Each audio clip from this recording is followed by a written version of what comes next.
Hare Krishna, good morning, good afternoon, good evening, wherever you are in the world. A massive welcome to Garuda Prabhu, Professor Graham Schweig, one of Śrīla Prabhupāda's early disciples and a pioneer in terms of pursuing work in academia, service in academia, and with Śrīla Prabhupāda's blessings and so on. We're going to be talking about morality and Krishna consciousness, and we will, of course, at some point relate that to child protection, but we'll start with a very broad conversation about morality in general.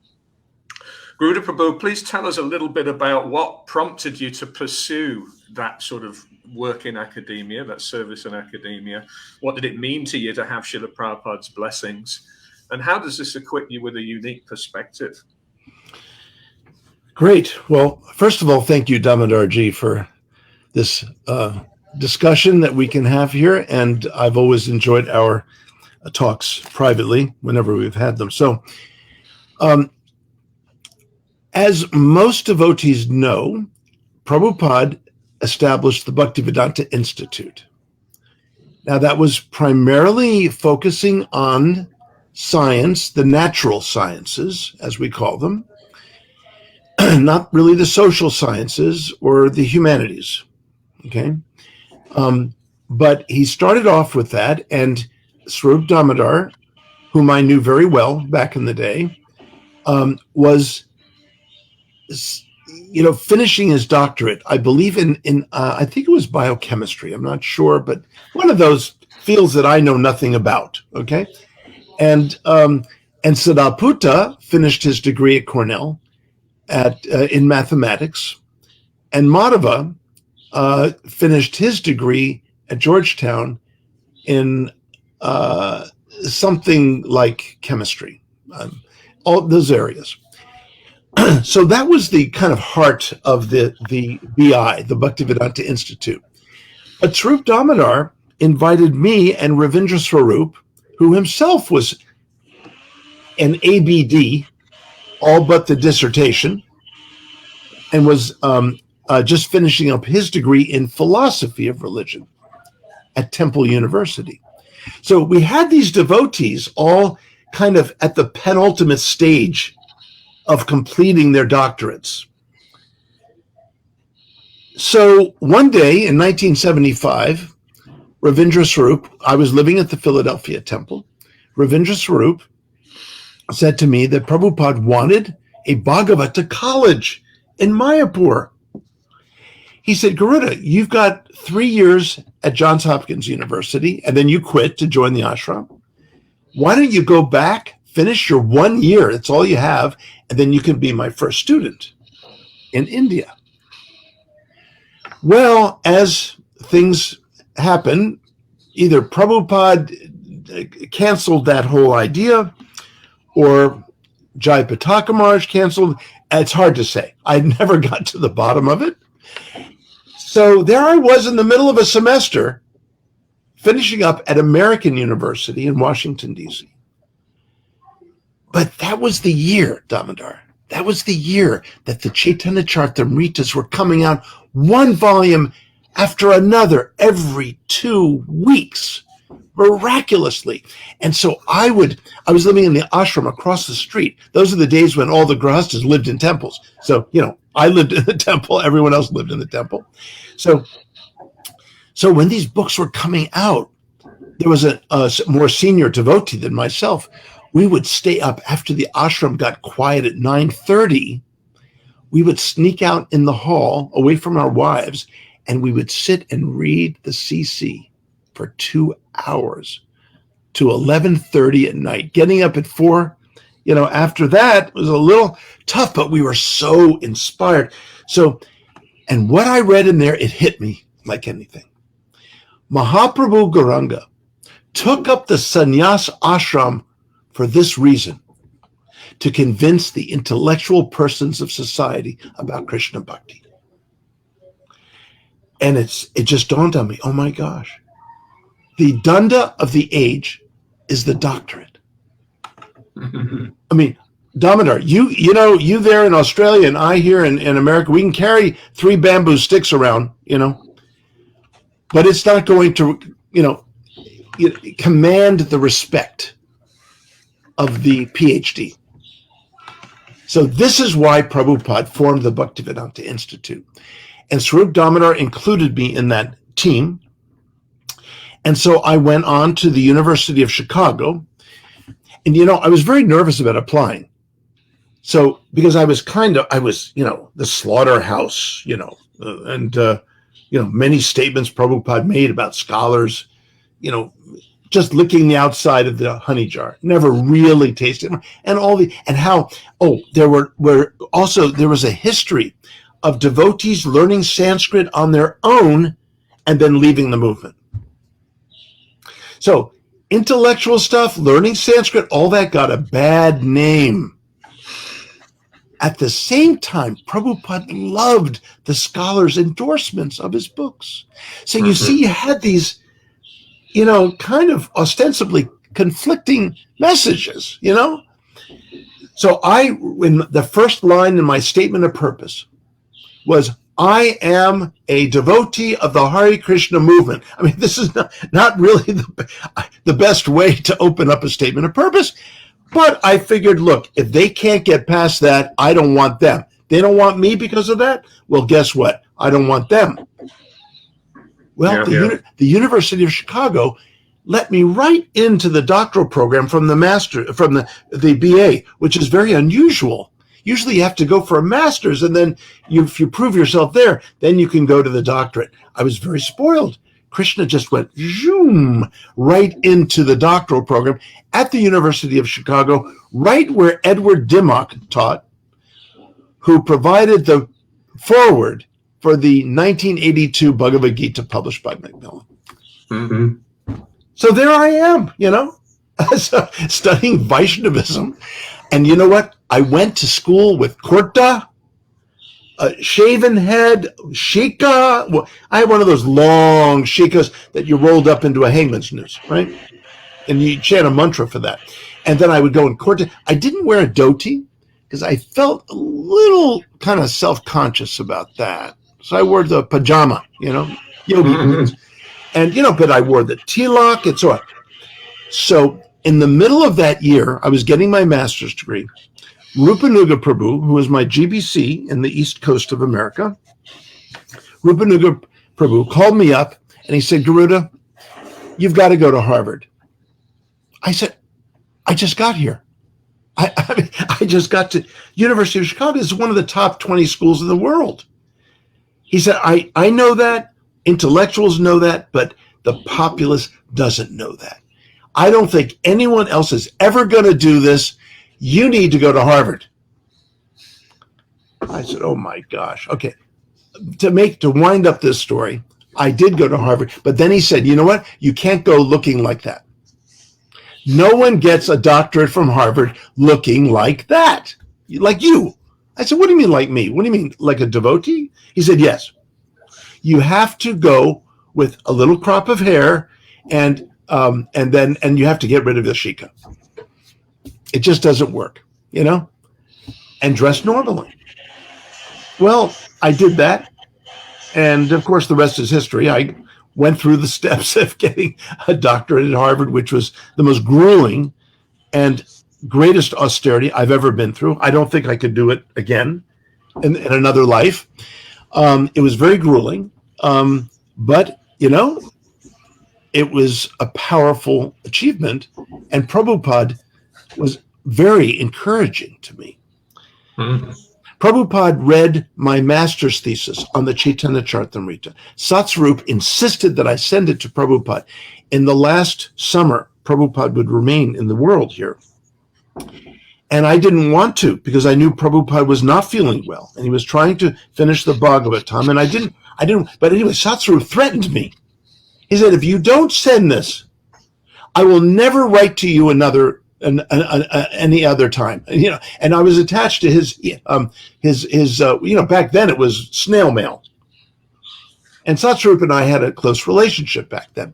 So I finally just got frustrated because I didn't receive any mail from Satsvarup. So I sent it off to Prabhupada with a 2-page letter. Well, who would be there as Prabhupada's secretary? Satsvarup. I didn't know that. Satsrup's reading the letter to Prabhupada. Prabhupada is kind of on his back, and he's going through my master's thesis on the Chaitanya Charitamrita, and he told Satsrup to tell me some extremely encouraging words, which I live for every day. Now, you know, and I know, anyone who knows anything about Prabhupada and his type of what he's capable of, when he didn't like something, he would say, "You stop, you tell this Garuda Das to stop. He should not write about Krishna because he is not a self-realized soul. So he should stop." He didn't say that. He said, "This, I am very pleased you're preaching on such a high level." That is what he said. Wow. Like you say, music to your ears to hear your spiritual master is blessing you like that. Yeah, very moving. So when devotees attack me and say, "Why are you writing books about Krishna?" Prabhupada said, I said, well, this is what Prabhupada said to me. Prabhupada did not stop me. So I really think that Mahaprabhu Gauranga's grace is a lot more powerful than my weaknesses. Now, as a professor of religion, are religion and morality inherently linked? The atheists argue, no, they can still have morality without it being defined in religious codes. That's right. And it doesn't guarantee that anyone who professes to be religious has necessarily got a good moral compass. Yes. So how might we relate to these things? And how does your work, shine light on what morality is all about and what place it has in the world? Well, all we need to do is to go to the start of the Bhagavad-gita. Lots of devotees kind of, eventually when they have this relationship with the Bhagavad-gita established, they skip the first chapter. They don't really return to the first chapter. It's just Arjuna freaking out, after all, okay? And they go right to the second chapter, those beautiful verses from, the 12th verse on. Never was there a time when I did not exist, nor you, nor all these kings, etc. The eternality of the soul is the first teaching of Krishna. So this is where we generally go. But I tell you, the first chapter of the Gita is so powerfully instructive. And there is a powerful but tacit teaching about morality and ethics, which basically is stating that no matter what you do in this world, no matter how hard you strive for ethical perfection, you will never get there. There will always be ethical conflicts in this world. And that irresolvable ethical dilemma in which Arjuna found himself caused Arjuna to go within. Krishna said, "Be a yogi. You will find the answers within, and then you will come to the outer world again with greater strength, but you will never solve the problems on an ethical level, but a spiritual level." So ethics is powerful in the Gita. Morality is powerful. People may argue that Krishna's teachings almost talk about transcending morality. Sarvadharma and Parityaja. Arjuna had raised all kinds of moral inquiries and objections, and Krishna sort of indicated, acting for me sort of takes you beyond all of those mundane ethical considerations. So I'm just wondering what your view is around that. I'm afraid that I've seen too much of this in the movement, that there's this kind of antinomian a sense of, since we're bhaktas, we're devotees, we don't have to follow ethics. But that is simply not true.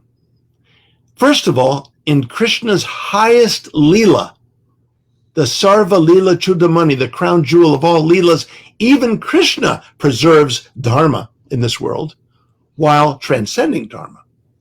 But devotees imitate this, and this is wrong. So, for example, early on, I remember two women in the ashram went to a very expensive clothing store, and the garments were very expensive. And they came back to the ashram very proudly showing me, look at these beautiful garments. We're going to make beautiful outfits for Krishna on Janmashtami. I said, yeah, they're beautiful. Wow. Wow. Who gave you the donation to purchase them? Because everyone in the ashram's poor, you know, unless the temple president gives you the money back in the early 70s. They said, no, we stole them. We got them out of the store without being noticed. I said, well, that is very disappointing. I said, you need to take them back. You need to clandestinely put them back the way you surreptitiously removed them. And I said, this is not the way we serve Krishna, by stealing. This means we can do anything. We can, I need a car. I don't have a car right now. I'm just going to go out and, shimmy one of the doors and start up the ignition. I honestly don't know how to do that, Damodar. But, my point was that anything goes, anything for Krishna. Damodar, I once had about 20 years ago, and maybe 18 years ago, there was a fellow calling me, a devotee calling me from Hawaii. I never met him. He was a godbrother of mine. He said, Garuda Prabhu, he said, I've heard about your academic work. I'm impressed, and I'd like to give you a donation to help you with any research. Do you have researchers? I said, yes. Well, then this could help pay for that, blah, blah, blah, so on. I said, that's very generous. And he said, I'd like to give you $20,000. Well, I don't have people knocking on my door regularly offering $20,000 donations to my 501c3 charitable ministry. I said, well, that is overwhelming. I'm very touched that you would do this. He said, tell me more about yourself. Like, how are you just well off? You have a business, very profitable. He said, yeah, I have a business. I said, what business is it? He said, well, let's just say it's business. Okay. And then the red flag went up. I said, Prabhuji, tell me one thing. Is this money that was made that could be hurting other people? Is it being made from illegally, situations, so on? And he said, it's kind of grayish. I said, Prabhu, you are so kind, but I can't accept. I'm sorry. I can't accept it. I personally will not accept what some people call dirty money. Now, I'm not saying what other people should do. I cannot, in all good conscience, accept money that I know was made by hurting other either sentient beings or humans.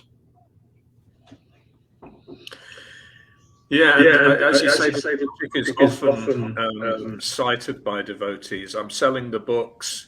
It'll benefit people to get the books, but I can use underhand methods. We hear about some of the methods that the early waves of book distributors, and it seems to have had deep reputational damage issues as a consequence over time. Yes.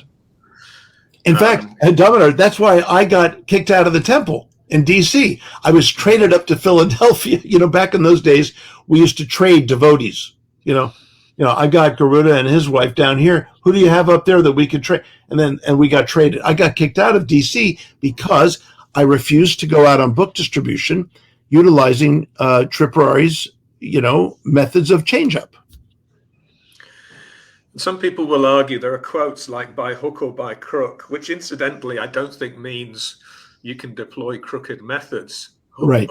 A crook is a hook on a long staff, apparently. So it just means by long or short-term methods. That's actually what it's originally meaning. But people have taken it that Śrīla Prabhupāda, nudge, nudge, wink, wink, approved the ends justify the means kind of logic. Why is that so opposed to Krishna consciousness? Because it sounds like this could be a moral line that you're adopting or chalking out. Hence me saying, how much of this is subjective versus objective? In Krishna Bhakti, we have actually a set of ethical prescriptions that I think are very little understood and realized by many devotees. I'm sure there are many that do appreciate them. But even in the Gita, I outlined 6 major levels of ethical actions. If you don't mind, I'll just read them right off. They're just 6 of them. Definitely. Acting out of self-awareness, acting out of insightfulness, acting out of great sensitivity, acting out of selflessness, acting out of gratefulness or humility, and acting out of courageousness or passion.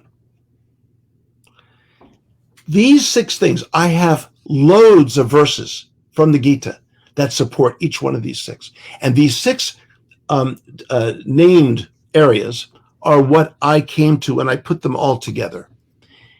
And part of what we do in Krishna Bhakti is we are evolving. We are a tradition of the heart. We're a tradition of love. You don't hurt other people to serve Krishna. It's just, this is in Western philosophy of ethics, this is what we call intuitionist ethics. You don't have to, it can bypass the mind. You just know it in your gut. Intuitionist ethics says, I know that's wrong. I know that will come back to me. I know that by hurting this person, it's just not right. My success should not be another person's hurt or pain. It's just, these are things that we shouldn't even have to think about. Well, and it could be argued that if someone simply has an educated conscience, they almost shouldn't need a law book telling them this way. I remember I worked for Stephen Cudley for some years, and I asked him a question about how he maintained freshness in his teachings. And he quoted C.S. Lewis back to me. I didn't know it was C.S. Lewis at the time, but the more you obey your conscience, the more it demands of you.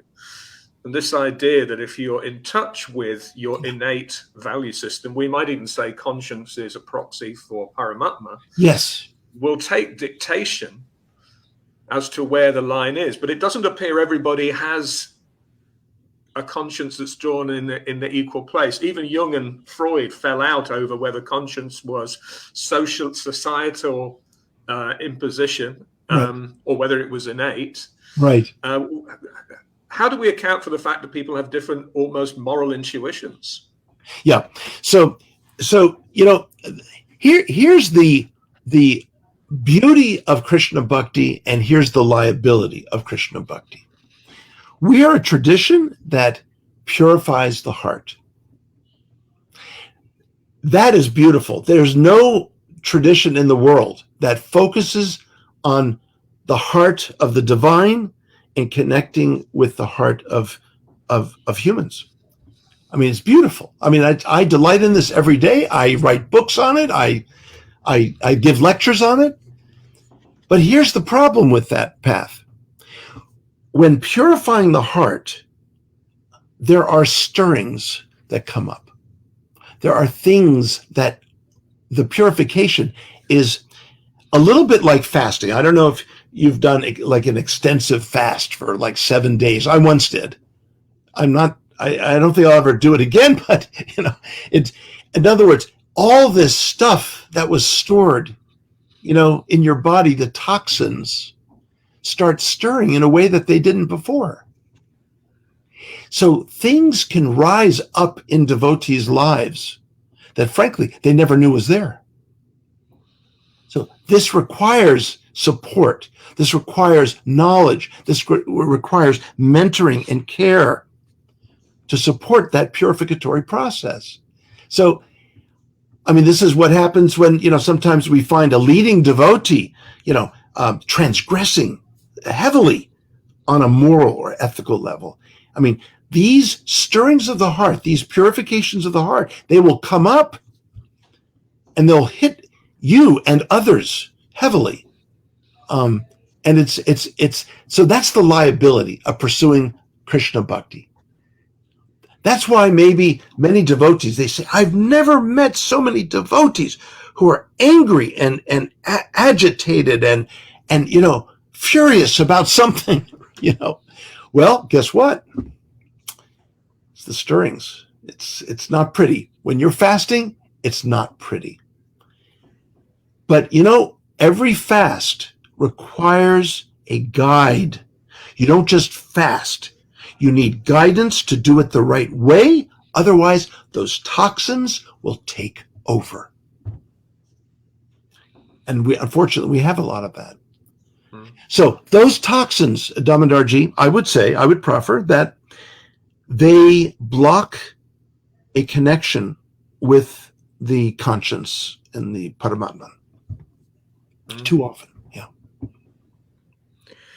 Let's move on to those protected under Shastra and our moral responsibilities to the cows, to the old people, to the Brahmins, to the children, to the women. Yes. We've probably spoken previously about cows. Śrīla Prabhupāda taught us that cow protection was one of the most moral callings of human society. Yes. And it could be argued that to in any way participate in commercial dairy where there is no ahimsa ethos is a transgression and can't be morally justified. I wonder if you have any particular thoughts. I know you've spoken passionately about veganism in the past. Yes. Well, here's the thing. Every devotee has to act in the highest way they know how to act. If we want to just fall on, ISKCON formulaic understandings and not think about things, not ponder things deeply, then so be it. Then that's right now for them, that's the best they can do. But there is a point where when one advances in Krishna Bhakti, one has to not necessarily fall back on the status quo, not fall back on what they think is the status quo, and not fall back on what others insist on being the status quo. So, there's a point where every devotee has to be self-examining. And frankly, I fell back on the formula that, the cows, they're going to be killed anyway. So the milk from the cows, at least they'll be benefited because we'll be utilizing their milk in the service of Krishna. Now, I believe Prabhupada said something to that effect. Now, back in the day, all we knew way back, is that there was vitamin D in the milk, okay? And it came from fish oil. And that was brought to Prabhupada. What do we do? And Prabhupada said, what can you do? Everything is contaminated. What can you do? And it's true that really, again, if you're looking for ethical perfection in this world, the Gita says you ain't going to find it. Okay? That's the first chapter. There are irresolvable ethical dilemmas. So, given that, we do the best we can. Now, as I've grown more aware of what they do to these cows, how they torture these cows, how they inject these cows with hormones, how they even have some of them eat a kind of mixture of cement and hay to fatten them up so they can be sold for more money on the market because of their weight. And then, what to speak of when they're being tortured for a slaughter, because they don't kill them right away. There's a process of torture. The hormones. Damodar, do you ever remember being in a state of fear with something? Probably not often, okay? Maybe tonight. Yeah, no. Maybe this evening before talking with me, you might have felt a little fear. I don't know. So anyway, but when there's fear, the body excretes hormones that are very negative to the cells of that body. We are eating all of that when we eat the flesh of a cow. It's horrible. It's absolutely horrible. Oh, what to speak of, the insecticides with the cow feed that gets consolidated and distilled in a more intensified form in the mother's milk. So it's bad, no matter how you look at it. And now we find out that it's bad for the earth. Of course, we knew that a long time ago, back in the 60s, but no one listened. So cow protection, yes. Cow, the farming with cows and just the way that they could be loved. Krishna only accepted the milk from cows that he loved and cows that loved him.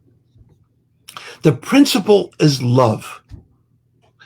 That's the principle. And honestly, Damodarji, it was when my wife told me that the real reason to be vegan on a spiritual level, of course, there are reasons on an ethical level with the world, to not to drink the milk from a cow, which supports the slaughter industry, the meat industry.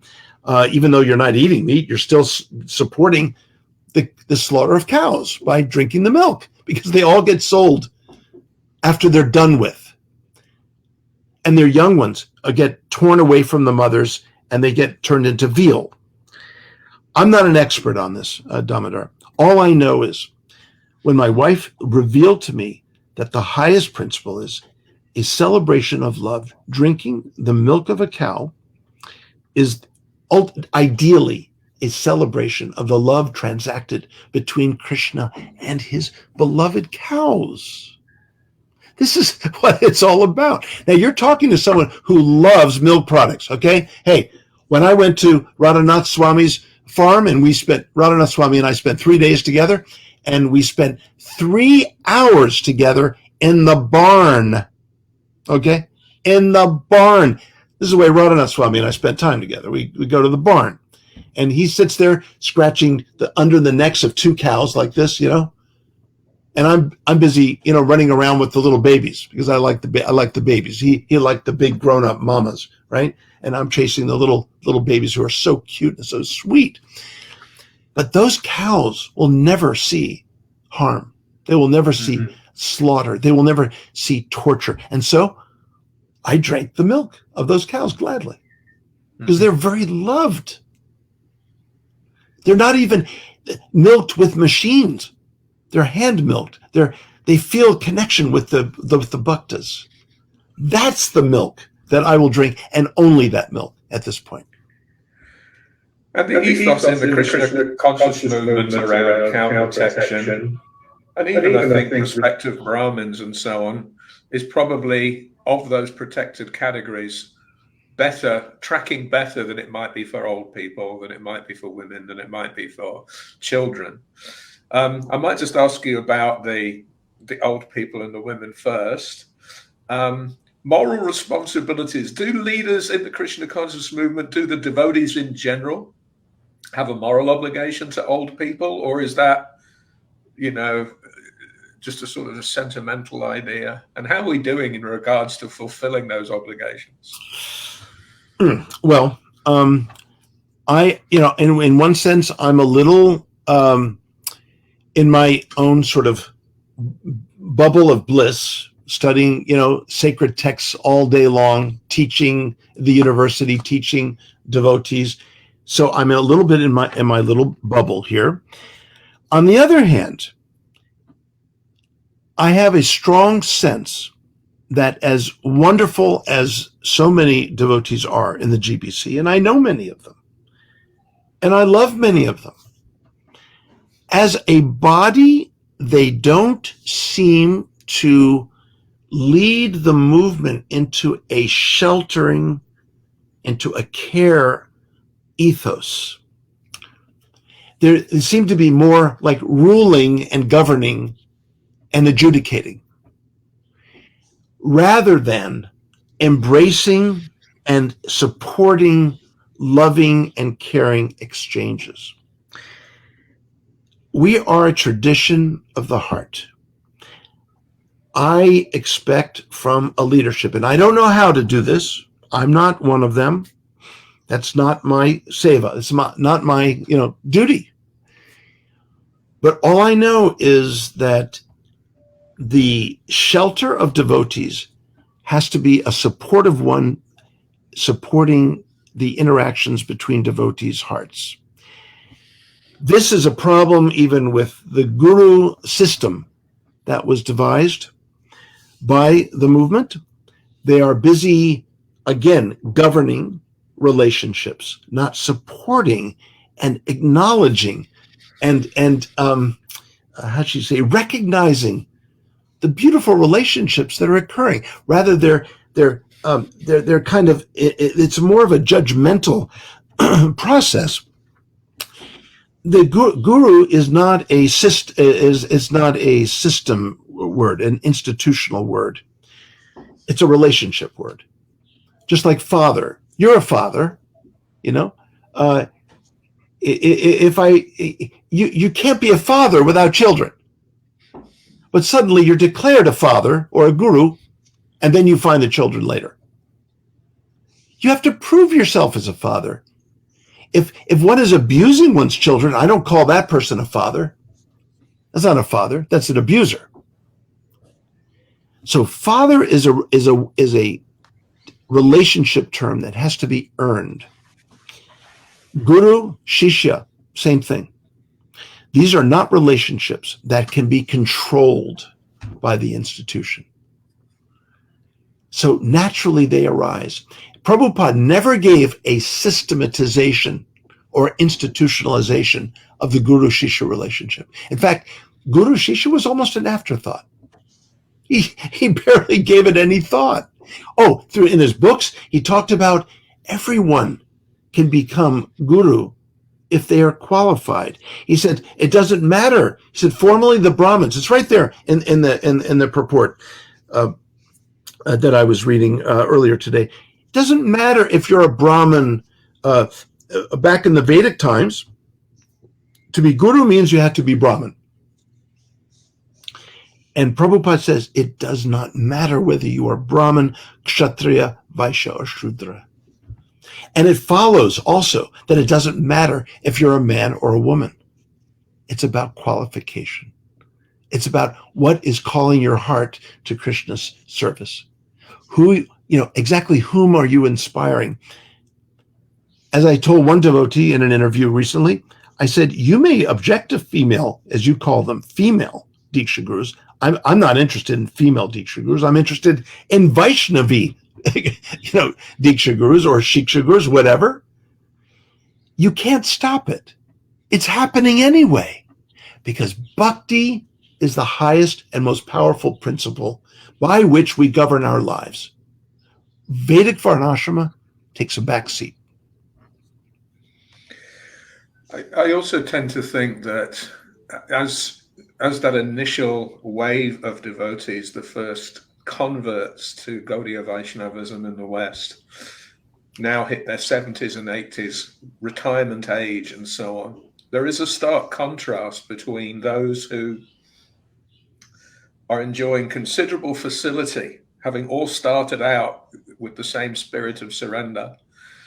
Now, that's not to say that you couldn't be administering Guru Dakshina as a direct fruit of one's purification and one's preaching, but it's a crying shame to sometimes witness the poverty-stricken condition that also applies to many of their peers.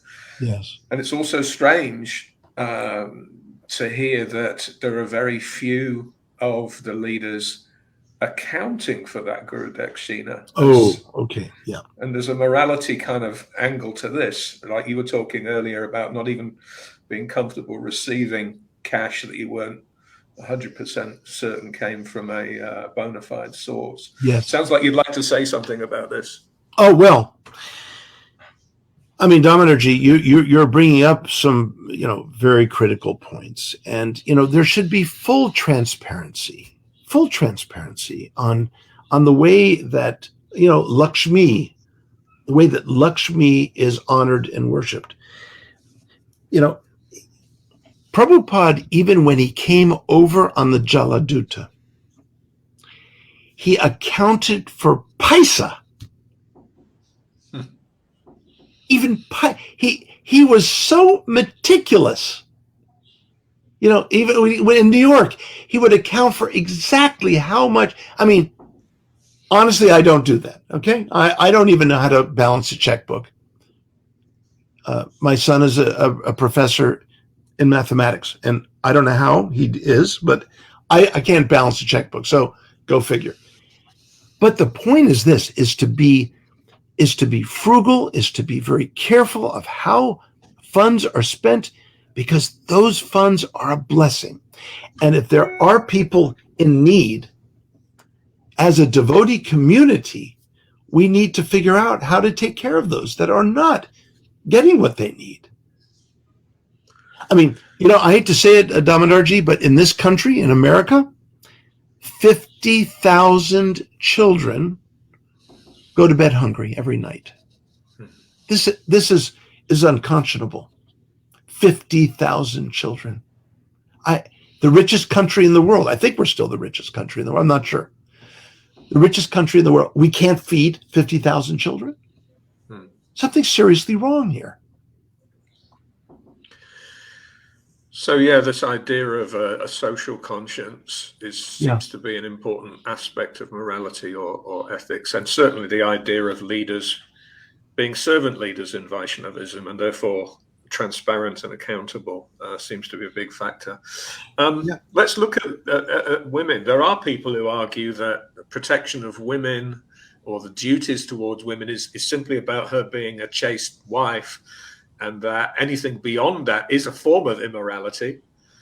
And then there are, on the other extreme, you would say Śrīla Prabhupāda gave the full franchise to all men and women to be full participants in Lord Chaitanya's movement. And he was excited to see them preach and not simply be,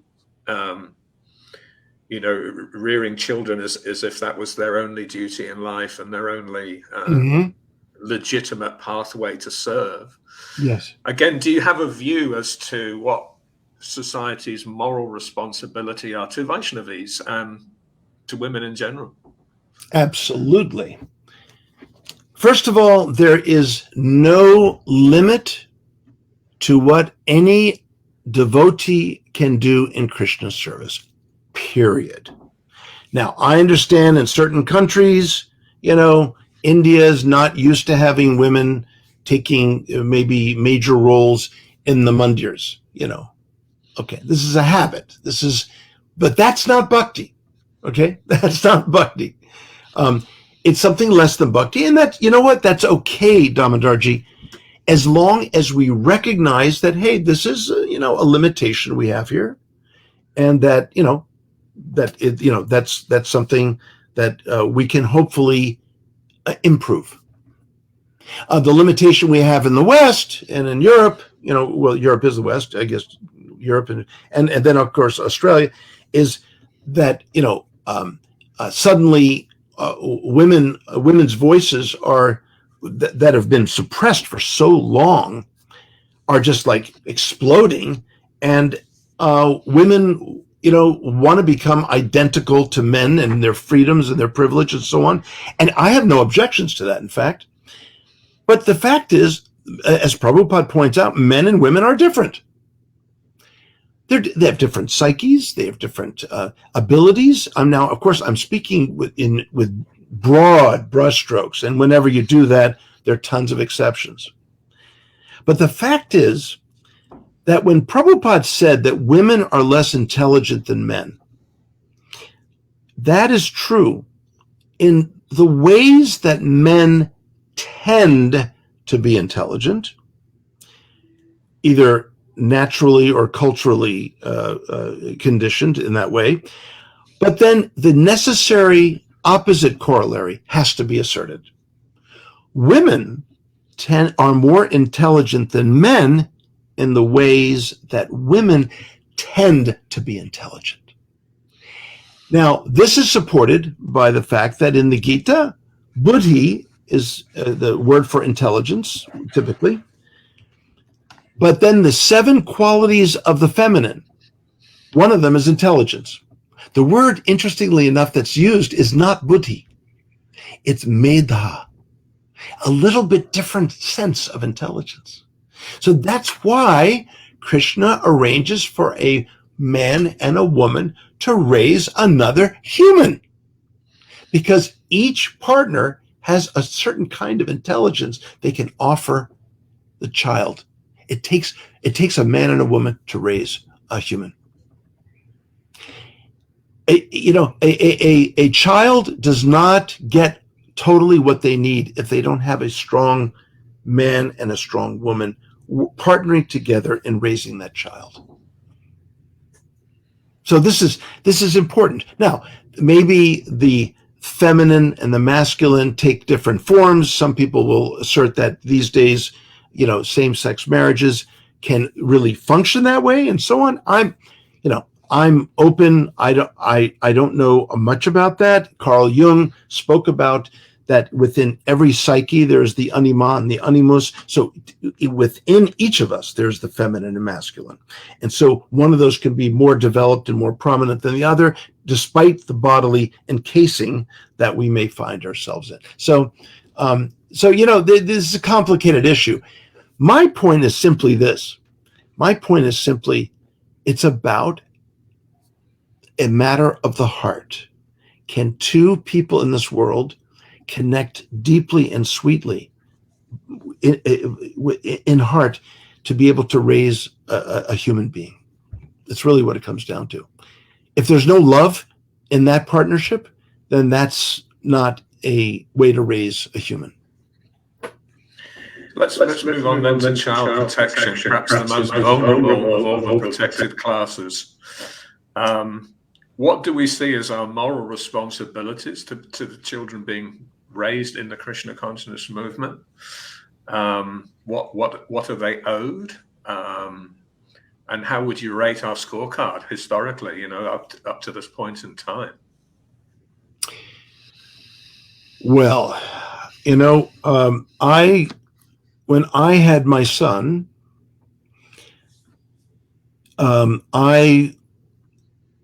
if you could try to imagine what it was like in the early days, there was absolutely no question of having a child and not sending that child to Gurukula. There was no question. It was not done, to not send your child. Well, guess who didn't do that? Moi. Boy, did I hear things from, the GBC at the time. I won't mention names. He was even trying to kind of bribe me to send my kid to Gurukul, because apparently I was prominent enough in interacting with him, and he was self-conscious of the fact that I wasn't sending my kid to Gurukul at the time. And he confronted me. He said, "Why would you not? Why would you not?" He said, "Everyone does. Everyone. He said, "I don't know anyone who doesn't send their child to Gurukul." I said, "Well, now you do." Mm-hmm. And he said, "Why?" And I said, "Because I have visited the Gurukulas, and I can tell you that they don't know what they're doing. And I have a very powerful sense of that, and I'm not going to subject my kid to that." And it turns out I couldn't have been more right. Now, that's not to say, I want to quickly say, Damodarji, I do know parents who sent their kids to Gurukula in the US and in Vrindavan who had a wonderful experience. There are those that didn't have these extraordinarily bad experiences, even abusive experiences, even criminally abusive experiences, but there are those that did. And so it's, I wasn't willing to do the gamble. So I kind of look at it in a few ways. As you say, as a father like you, I have some first-hand kind of views. Obviously, everyone's also had the experience of being raised themselves and knowing what things were helpful or unhelpful to their own development and so on. To me, every child is owed love. To feel that as a child, I am in the way, I am, the unwitting product of sense gratification. I'm an embarrassment because I didn't light the fire with mantras, which was apparently what I was supposed to do, or that I wasn't instantly blessed with ruchi for the holy name or something. Right. So there's something about unconditional love that every child deserves. Every child certainly deserved an education that would help them function in the world. Yes. And I think that was often unintentionally, as you say, perhaps just through incompetence, denied. Yes. And certainly every child deserves to be safe from abuse and so on, whether that's cruel beatings and harsh punishments, or sexual perversion, or any of those kind of things. Again, I'd ask, if you were scoring us as students in one of your classes for how well we have executed responsibilities, moral responsibilities to children, if you were grading the society at this point in our history, how would we be doing? I'm a little acquainted with a few gurukulas and what they're trying to do. And I've gotten to interact, I've had the pleasure of interacting with some of the very, very sincere devotees who have actually gotten some training outside of the movement that they've applied inside the movement. And I'm actually hopeful for the schools now in a way that I never was back in the day. Oh, no. Part of it is that I was raised with two extraordinary parents. I learned more from my parents than I did in school. So I knew how important parents were in the role of raising a child, how influential they were, because I myself was. So if you've got two devotee parents at home, then you've got not only the influence of the knowledge of those devotee parents, but you have an ashram already built in at home. And then school is an ideal place then to become acquainted with with a broad-based knowledge and the tools that offers. One of the major problems that the movement has had and still has is this kind of isolationism. We just don't connect to the outer world very well. We just don't. Just even in this interview I had recently, it was very gentlemanly. We talked, we had different views, but it was very gentlemanly. But at the last part, he referred to my being in the slaughterhouse of education. The slaughterhouse. Obviously, that was said out of ignorance.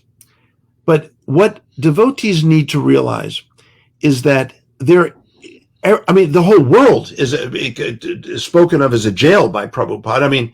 That's, so, there's an easy negative view of everything if you want that. But a devotee looks at the world and sees so much potential in, extending the heart to other souls. And this is what I experience when I teach in the university. I have 200 students a year. They all read Prabhupada's Bhagavad-gita. They're all, that's all I teach is Bhagavad-gita, essentially. When I teach world religions, I compare it to the Gita, always. I always bring it back to the Gita. But, here's the thing. More and more, I've seen our Gurukula teachers becoming educated on the outside.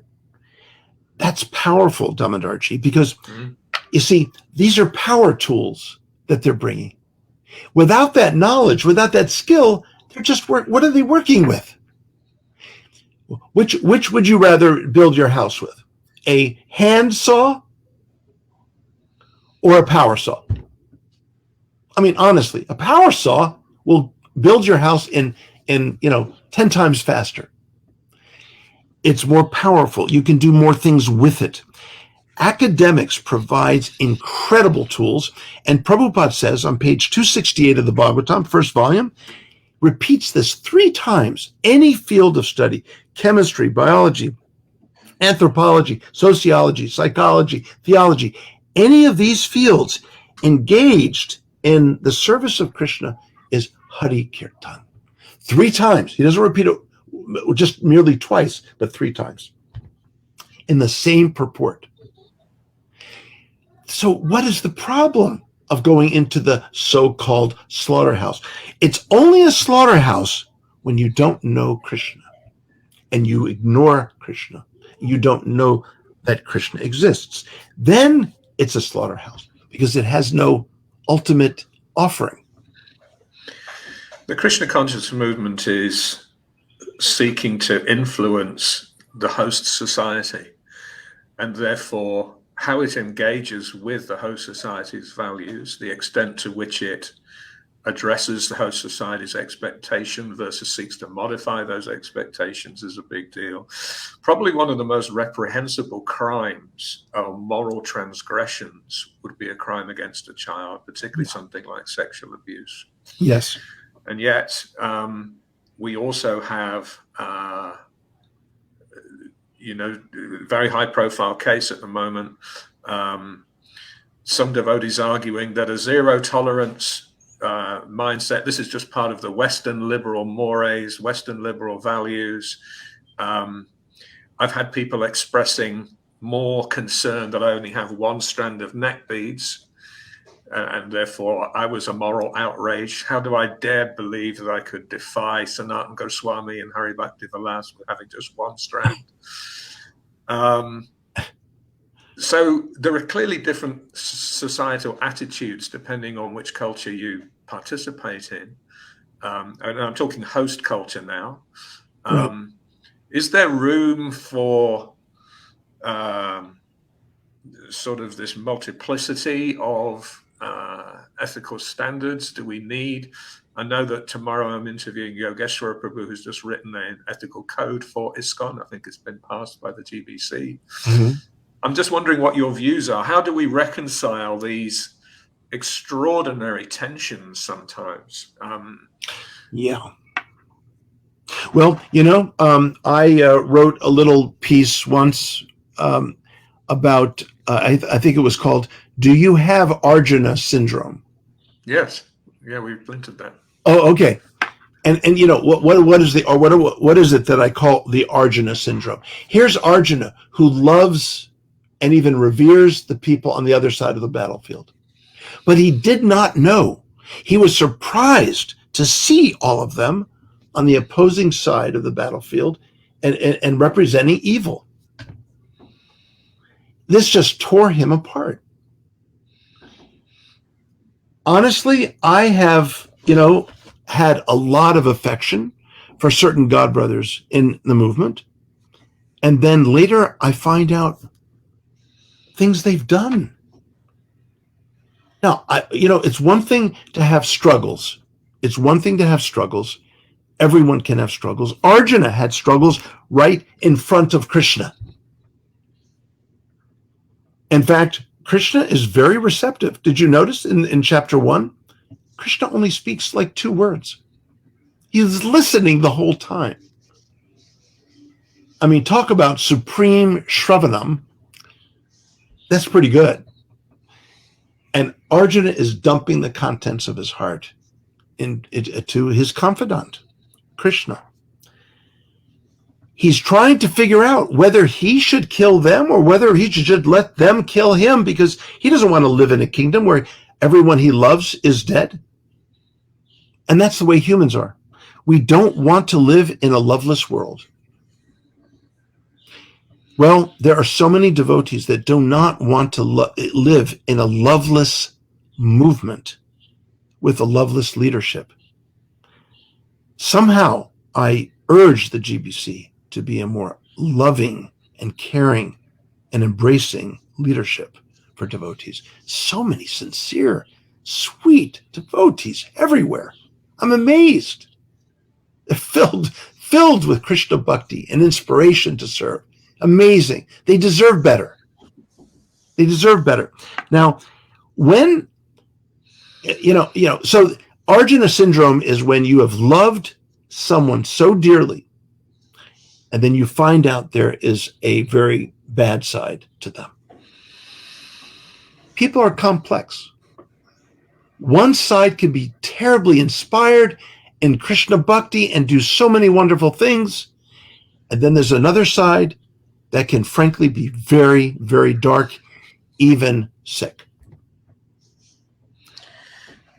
This is the challenge. This is the Arjuna syndrome, Damodar. And this would appear to be where a moral compass and a principle-centered way of adjudicating is absolutely essential. Otherwise, the trust in the whole society gets eroded really, really quickly. Again, with the case that I'm sort of making reference to, a clandestine investigation years ago, violation of GBC's own standards, that it will be properly investigated by the CPO, that someone guilty of such a crime against a child won't be in leadership positions, and so on. I'm going to throw out one of the questions here. Yeah. When it comes to child protection, why do we have, an office like ICPO, and why is that important for societal trust, for morality, and so on? Well, if the CPO is there not just for show, not to be there just to be for the leaders to say, oh, we have a child protection office, we're addressing these issues.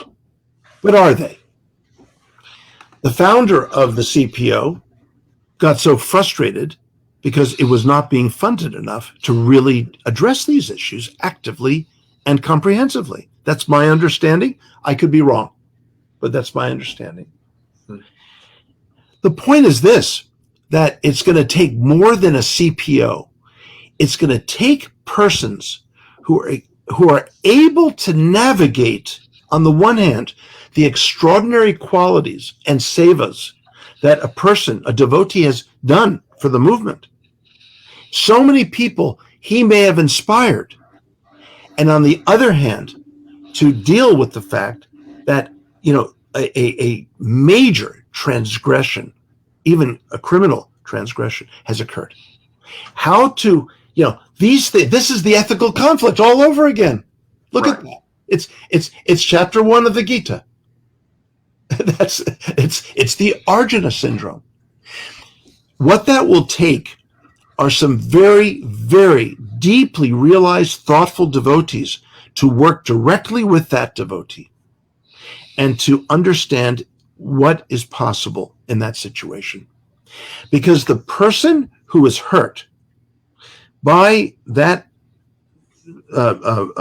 devotee is going to suffer with those wounds the rest of her life. Her whole the reason why child abuse is a crime is because, when you abuse another adult, that's bad enough. And that itself can become illegal depending on the cultural context.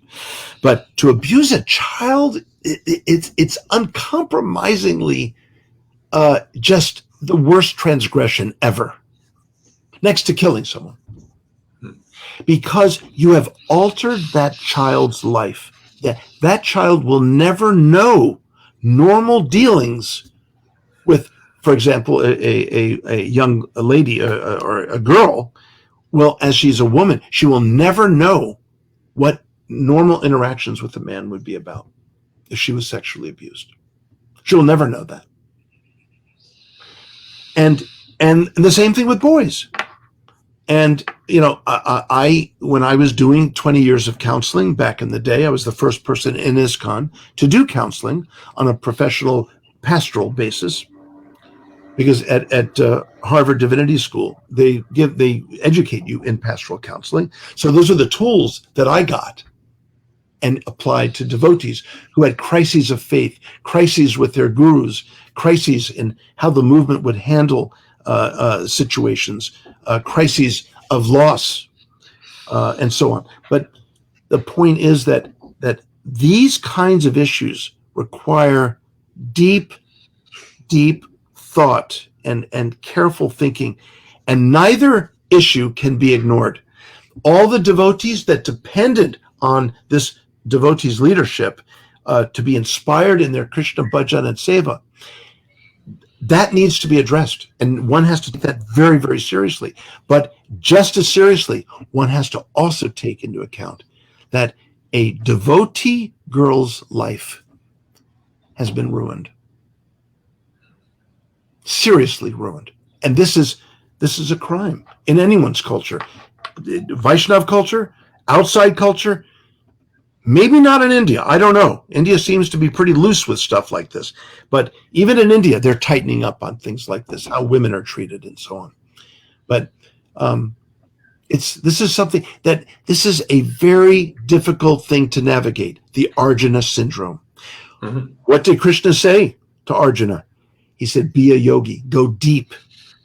And to the extent that you are self-realized is to the extent that you'll be sensitive to the situation at hand. From the vantage point that you have as a professor in a prestigious university setting and teaching religious studies and so on, how does ISKCON score generally on its sort of morality? Are we seen just still as a group of hippies? Maybe that was the impression some years ago. Are we seen as morally upstanding? Are we seen as traditional, and very strict? Yeah. How do we come across? Well, the four regulative principles that Prabhupada asks us to follow, I think devotees take for granted that these are the only, moral principles that we need. And really, they're more focused on personal, sort of treatment, the way we treat ourselves. Secondarily, the issues of others is more or less epiphenomenal. That's not the main focus. The main focus is that I don't eat meat. It's not about not killing cows or hurting cows. Of course, that's there. No one wants to hurt cows. No devotee wants to see cows hurt. But as long as I'm not eating meat, that's good. As long as I'm not at the brothels. It's funny. I went to Bhaktivedanta Manor. I go to the England quite a bit. And I gave the Sunday class to the devotees in the manor. And I said to everyone, while I've been here, I promise all of you, I've been here for a week and I've been following the four regular principles. I promise all of you. I've not gone to brothels. I've not gone to horse races. I've not taken intoxication. And I've not, eaten any meat. I haven't gone to any meat restaurants. So I'm good, right? I said, but I met someone downtown whose English was so horrible, Cockney accent. He spoke and I couldn't understand a word he said. And it was English. I was so frustrated with him, I killed him. And of course, everyone cracked up and, no one there believed that I actually killed him. I said, but look, even though I killed him, I'm still following the four regular principles. Nothing in the four regular principles says I can't kill someone. The four regular principles are just incredibly basic. They are hardly the totality of Vaishnava ethics. By the way, at the end of that class, a young Indian boy, about 9 years old, sitting up front, watching me give class, raised his hand during question. He said, "Did you really kill that man?" And everyone, of course, cracked up again. And so anyway, I was just trying to give an example, and not really giving an authentic confession. But I was trying to say that the four regulative principles hardly meet all of the kinds of ethical principles that I, for example, listed right here from the Bhagavad-gita. Self-awareness, insightfulness, great sensitiveness, selflessness, gratefulness, and courageousness. These are the ways that we need. This is what the Bhagavad-gita gives us and what Krishna gave Arjuna. There's another question here, and it may just be a seeking clarity. Okay. It sounded like you said that if someone inspires a bunch of people spiritually, that should be a consideration, a factor in how much justice is administrated or how they're adjudicated. Sounds a little bit like moral relativity, and I disagree with it. Mm-hmm. So I just wondered if you wanted to clarify or adjust anything you said there. Yes. Adjust. I think maybe I didn't make myself clear. I'm not talking about what happens to that person. I'm not talking about justice. That's epiphenomenal to the matter. A devotee, no matter who they are, should be seen as a devotee. But there are sicknesses that could come about. I talked about this earlier in our discussion, right? The stirring up of the toxins when you fast, right? All this stuff. You get sick when you're fast. Why should you get sick when you're fasting? That's a bad deal, all right? But it's because you're getting rid of the toxins. In Krishna Bhakti, we are getting rid of the toxins. There easily could have been in that devotee or another devotee, things that came up that they didn't even know were there. A sickness, something that obviously went unaddressed and came up to the surface. Now, yes, I mean, externally, how such a devotee then navigates through the outer world is one thing. But I'm also talking about how that devotee is being doctored by other Vaishnavas. We are healers of the heart, even with sicknesses. But we also have to heal those who have suffered at the cost of that leader's transgressions. That also has to be addressed. I am not saying that is any less addressed than the first issue. Both have to be addressed. But this is the Arjuna issue and the strain here. How do you address both? Well, this is a matter of an individual case by case. One has to look at the different factors. There's no neat formula for this. There's no neat formula. There's no like, we should ignore what they did back then. He's inspired so many people. He's contributed so much, just forget about what happened back then. No, I can't go with that. He should be removed. He should be condemned. He should be jailed. He should be, well, I can't go with that either. There's something that needs to be extraordinarily executed here that will take each of those sides very, very seriously and addressed fully, not partially, not in a compromised way. Each side has to be addressed fully. How that would happen, that's going to have to be the genius of those who are assigned to work with this issue. And this is definitely where the moral intuitions really vary significantly across the society. There are those who are saying, this kind of a transgression, your position as a leader is forever forfeit. You can't reconcile the two. You can't have someone in a position of honor who's actually committed crimes of this nature. Others are saying, spot on the moon. It's apichet sudaracharo. You're getting the whole spectrum of responses there. Right. I think there's a point here that Saraswati makes. This is exactly why Child Protection Office exists, to actually work out what is the right way forward in these instances. Right. Well, I see in the question there, Saraswati is saying the neat formula is that child abuse cases in ISKCON should be handled by the Child Protection Office. Well, that's perhaps neat for all of us, but the Child Protection Office has got an extraordinary challenge before them. So that's where it's not neat, Saraswati Mata. Okay, that's where it's not neat, and there's no formula for dealing with this. I called up a godbrother of mine who is known in the past to have been abusive to Gurukula children.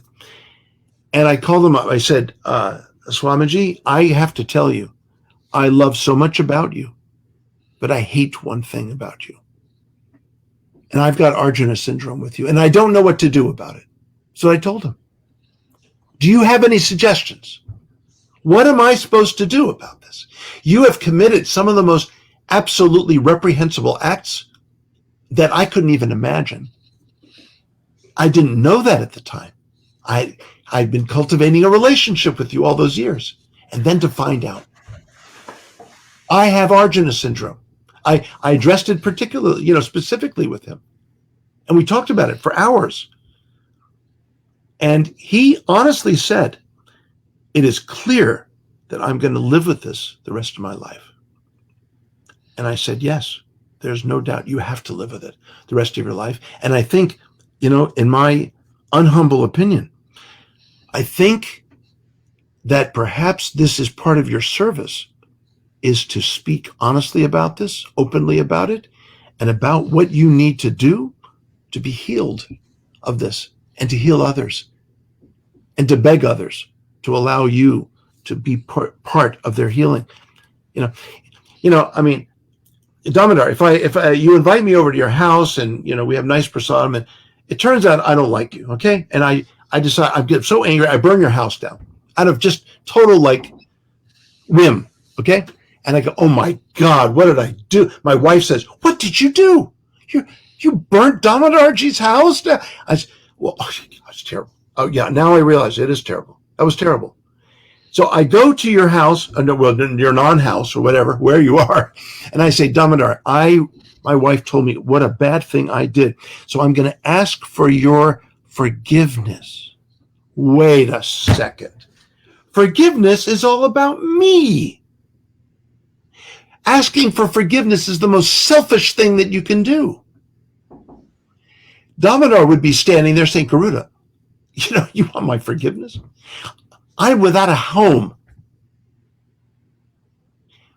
What I should be asking is, Damodar, I know that I have no right to ask you for forgiveness, but I will ask you this. And I will never be able to make it up to you, but I will spend the rest of my years helping you build your house. That's what I should be saying. I should not be asking you for forgiveness. I know there's this culture. Please forgive Damodar. Look, I wasn't myself. I burned your house down because I went crazy. I'm sorry, and would you forgive me? No, that's not good enough. I should spend the rest of my years helping you build your house. And even then, it's not the same house. It's true. It's an important distinction. I might feel guilt and shame for something that I did, or be suffering the reputational injury for something that I did. But I did that. Yes. As opposed to the other person may also have to live with the consequences for the rest of their life. And yes, someone may argue that was karma. But the fact is they were the injured party. Yeah. Do you know, I read once, when I was teaching at Duke University down in North Carolina many years ago, I happened to hear on NPR, which is a sort of public news, kind of a balanced news presentation. So sometimes I try to catch up on the news with the radio, which is about all I did back then to get any news, just the occasional car ride. I heard about this woman who convicted a man for raping her. She was sure that this is the man who raped her. The man pleaded not guilty, but he was sent to 20 years in prison. Then DNA testing came out. After 14 years of being in jail, they did a DNA test, apparently on something that would either prove or disprove, right? And they found out that this was not the man. Here's a man who spent 14 years in jail for something he did not do. The woman was absolutely beside herself. Absolutely beside her. First of all, beside herself, she got the man who raped her still out there, right? That's one humiliating factor. But that she did this to another person. Well, she went and said, I'm going to help you. I'm going to make this up to you. And they became really good friends. I mean, amazing, right? Amazing. She helped him. She gave him money to get started up again and to create a life. She can't give back those 14 years, just like Garuda can't give back the house that Damodar lived in, right? But you can spend your life making it up to that person. And that's what someone should do. And it is one of the things we've spoken about, this idea of restorative justice rather than punitive justice. I think there's a lot of confusion generally between the two. Right. let's say this current campaign is about exercising more punishment. Well, actually, it's actually more about what's the contracts between the general community and the leadership. If someone transgresses like this, what's okay and not okay? If someone remains as a guru with all the privilege and fanfare, potentially re-traumatizing their victim, how is this in any way restorative? How is this in any way helpful? Yeah, this is a person who should be addressing this horrible toxin that came out for the rest of his life. I mean, this is not something that you can erase. So part of his, quote, preaching, unquote, okay, I'll put that in quotes, is about the process through which he must go as a truly thoughtful and sensitive devotee, if he is one. Or if he isn't, then that's where people, then, doctors of our society need to go in and help him appreciate that. I have no idea. I was, friends with him for decades. I just had breakfast with him over in nearby for 2 or 3 hours. We got together. I hadn't seen him in many, many years. I didn't know anything about this. So this is, if you've made such a terrible transgression, then this cannot go unaddressed as if it didn't happen. That cannot happen. Very mindful that we're at an hour 20, and this is probably your evening, Friday evening. You may have to get back from, I don't know if you're at home or at the university or whatever. Oh, I'm at home. Okay. Yeah. But I thought I might ask you for some summary comments if you wanted to leave us with some kind of conclusive thoughts about morality in Bhakti and Krishna consciousness. Yes. What would you leave us with, Prabhuji? Krishna Bhakti is a tradition of the heart. Krishna Bhakti challenges each one of us how sensitive we can be to the thoughts and feelings of others. Taking, political, social positions, these dualistic seesaw positions is not the answer. It's about pursuing Krishna Bhakti at its deeper levels. And these traumatic situations should push us into deeper probings of the heart and what that's about, the life of the heart, rather than taking, polarizing things on a social, more superficial level. This is why we're here. We're here to find Krishna in the hearts of others. But you can't do that till you find it in your own heart.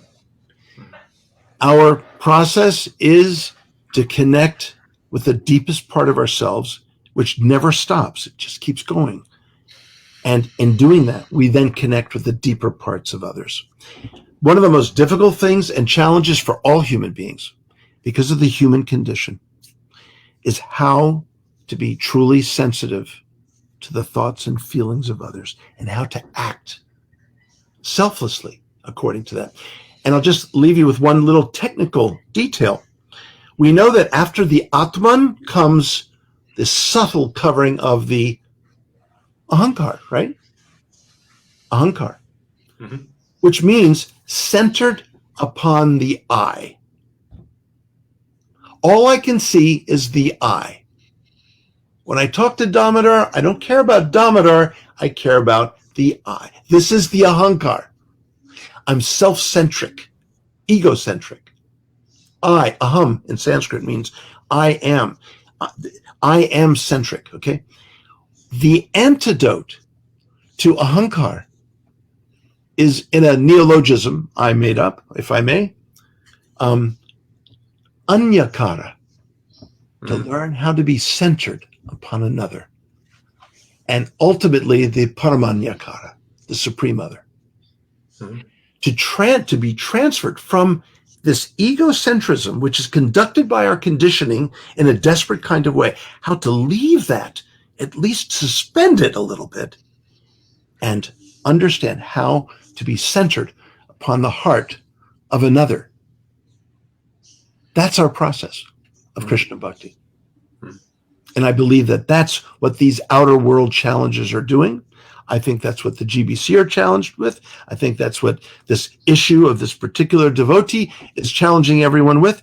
And frankly, that's what I personally am challenged with every day, every moment, to increase a greater sensitivity of the heart toward others' hearts.